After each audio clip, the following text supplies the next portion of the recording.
So before I did record my last video, I did spend quite a lot of time reading all 3 Splatoon art books. I did spot something really interesting that I really want to talk about in this video from the first Splatoon art book that I do believe came out in Japan around about 3 years ago now.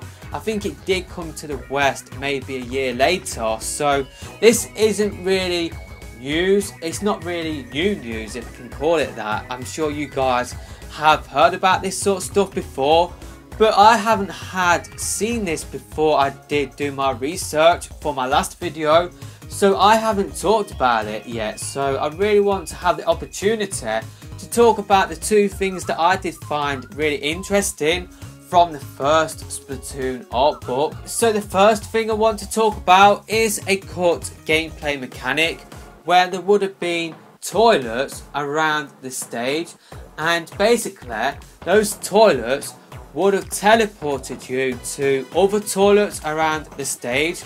There would have been warp portals around the stage.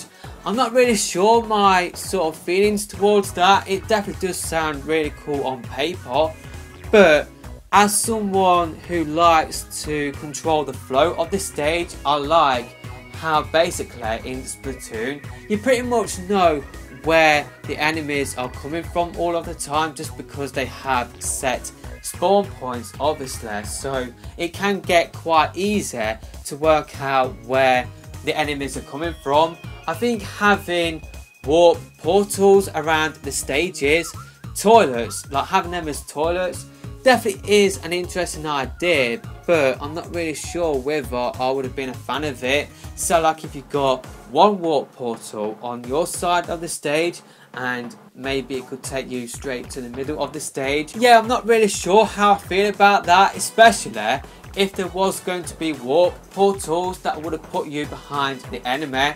That will get quite annoying, so like if you're getting shot from behind all of the time. But yeah, it definitely is an interesting gameplay concept that Nintendo did come up with for the first Splatoon game. I think like going forward with the main series, I don't really want to see the gameplay change that much. I really like how simple the gameplay is. I think my sort of feelings about Call of Duty, for example, I was a massive Call of Duty fan up until Call of Duty Ghosts, and then the series got more and more complicated with boost jumping, all of the specialist characters in the game. I just like my shooters being really simple. There's nothing wrong with like having gameplay as simple as possible. In my opinion, Splatoon, I'm going to call it simple, but the game is fun because the gameplay is simple. You don't have so many things, so many gameplay mechanics that confuse like the strategies and all that sort of stuff that sort of do mess up the meta of the game. I really like my shooters being as simple as possible, but maybe if Splatoon 3 just was the same sort of gameplay, but you basically got new stages, maybe new special weapons, maybe some people would find that boring. I wouldn't. I really wouldn't want to see the gameplay change that much. I was definitely in favour of the dodge roll mechanic, stuff like that. But in terms of having stuff like warp portals, boost jumping, stuff like that, I wouldn't be in favour of that sort of thing. I like Splatoon because the gameplay is so fun. It's simple to understand, and yeah, I really don't want to see the gameplay change that much with upcoming entries in the franchise. But let me know your thoughts about that cut gameplay concept in the comment section below.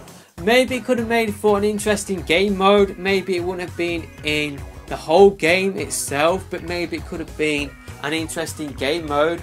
That would have been really cool to see if it was just one game mode. I wouldn't be against having stuff like boost jumping, warp portals if they were just one game mode, but I really don't want to see the gameplay change that much. Now, whenever someone asks me about what sort of new weapons would you want to see in Splatoon, I always come up with the vacuum clean idea where you suck up the enemy ink and then it will turn it into your ink. It will then shoot out your ink over the stage, maybe again that would be its own separate game mode. But in the Splatoon art book, in the Splatoon 1 art book I should say, there is an unused weapon in there. It looks to be a hairdryer sort of weapon, so maybe it would have basically been the same sort of concept as all of the other weapons in the game, where it would shoot out ink. But maybe this hairdryer weapon, maybe it could have blown away ink, maybe it could have blown away the enemy ink, and basically that would have dispersed it. This stage would have gone back to how it was at the start of the game. Then it would free up your teammates to ink that area that you did disperse all of the enemy ink. Or maybe you could shoot ink from the hairdryer as well. Maybe again that could have been a separate game mode where you've got a lot of ink on the stage. Maybe it could have been like a free-for-all sort of game mode, but maybe the main objective for that game mode is to clear all of the ink on the stage, and maybe the team that cleared the most ink, they would win. So yeah, I've got some really cool sort of thoughts about that hairdryer weapon. I don't think we've seen anything like that in Splatoon 2. I don't think we've seen any sort of weapon designs that resemble that Splatoon 1 unused weapon. But yeah, they're just some really cool concepts that I did see in the Splatoon 1 art book that I really wanted to discuss in this video. I'm not really sure why I didn't really see this when it first came into the news around about 4 years ago now. I was making videos back then, but for some reason I completely missed this. I think I was just basically concentrating on news for the main game itself in terms of updates, stuff like that. I wasn't really paying attention to art books, more for me, just because, yeah, the art books. I was sort of against the art books a little bit. I'm sure you guys were not a fan of me saying, yeah, it's cool seeing that sort of stuff in the art book, but I really want to see that in the actual game itself. But now I'm sort of leaning towards, yeah, it would have been really cool to see this sort of stuff in the actual game itself, but it's still cool to see what ideas Nintendo have come up with for the Splatoon franchise. It's really cool to see cut gameplay ideas, because without these art books we wouldn't have seen these ideas at all. We wouldn't have had the opportunity to see this sort of stuff. So yeah, that's pretty much it in terms of Splatoon trivia on my channel. I've gone like through a phase where I've gone through all of the art books, especially the Hikawa Walker that did come out in Japan in December last year.